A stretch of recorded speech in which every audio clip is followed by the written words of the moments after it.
কেবল চলতি অর্থ বছরে ব্যাংক খাত থেকে সরকারের ঋণ ছাড়িয়েছে ৬০,০০০ কোটি টাকা। আসছে অর্থ বছরের বাজেটে ঘাটতি অর্থের জোগাড়ে এই প্রবণতা আরও বেপরোয়া সরকার। ফলে বাধাগ্রস্ত হচ্ছে বেসরকারি খাতের শিল্পায়ন সহ বাণিজ্যিক নানা উদ্যোগ। মাসুম মিয়ার রিপোর্ট। 100% কপার কন্ডেন্সারে তৈরি ভিশন ফ্রিজ, তাই গুণে মানে অটুট থাকে বছরের পর বছর। ডলারের উচ্চ মূল্য ভোগাচ্ছে ব্যবসায়ীদের।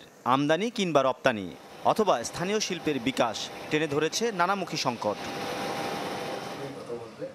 ব্যবসায়ীরা বলছেন এর প্রভাব পড়েছে ব্যাংক খাতেও। চিন্তার ভাঁজ নতুন বিনিয়োগে অর্থের যোগানে। ঋণ নিলে ইনফ্লেশন ক্রিয়েট অতটা হয় না, কিন্তু ধারণা করা হয় যে প্রাইভেট সেক্টরে ঋণ কমে যাবে। প্রাইভেট সেক্টরে যতটুকু টাকা প্রয়োজন সেটুকু যাতে সরকার ব্যাংকে রাখার জন্য চেষ্টা করেন। আর টাকা ছাপানোটা আমার কাছে মনে হয় এটা দেশের ইনফ্লেশনের জন্য খুবই একটা রিস্কি একটা প্রপোজিশন। আর্থিক টানাপোড়েন মেটাতে ব্যাংক খাতের ঋণে ঝুঁকছে সরকার। বাংলাদেশ ব্যাংকের হিসাবে চলতি অর্থ বছরে ব্যাংক খাত থেকে সরকারের ঋণ নেওয়া ছাড়িয়েছে ৬০,০০০ কোটি টাকা, যেখানে মোট পরিমাণ ৪,৫০,০০০ কোটি, যা বাড়বে আসছে বাজেটেও।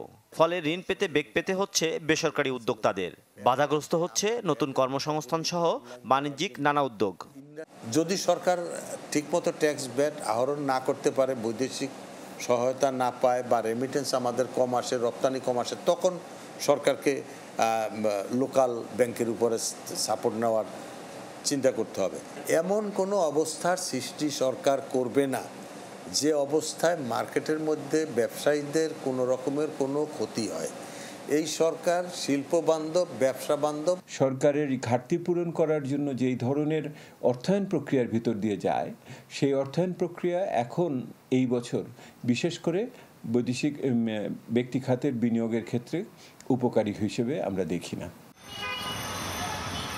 মূল্যস্ফীতির লাগাম টানতে গেল অর্থ বছরেও নতুন টাকা ছাপিয়ে ঋণ নেয় সরকার। চলতি অর্থ বছরে ফের তা না ঘটলেও বাড়ে ব্যাংক খাত থেকে ঋণ নেওয়ার পরিমাণ। মাসুম মিয়া, চ্যানেল 24, ঢাকা।